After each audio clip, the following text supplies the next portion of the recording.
Di masa pandemi COVID-19, para perajin tenun endek khas Kabupaten Jembrana diharapkan tetap semangat berkarya. Apalagi Kabupaten Jembrana nantinya akan memiliki sentra tenun Jembrana. Tempat itu mewadahi seluruh hasil karya dari perajin tenun endek khas Jembrana. Bupati Jembrana Inengah Tambe saat penyerahan dana talangan mengatakan keadaan sekarang ini memang tidak mudah dan tidak gampang bagi para perajin tenun. Namun semangat itu harus terus dirawat.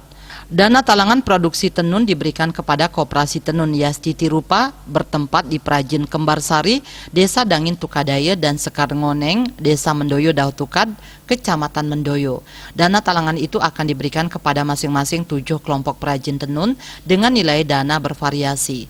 Dana talangan yang diserahkan diharapkan mampu meningkatkan produktivitas para perajin tenun endek. Terlebih Pemkab Jembrana sangat berkomitmen dan telah berkomunikasi dengan pemerintah pusat. Di Kabupaten Jembrana nantinya akan memiliki sentra tenun Jembrana. Tempat itu mewadahi seluruh hasil karya dari perajin tenun endek khas Jembrana.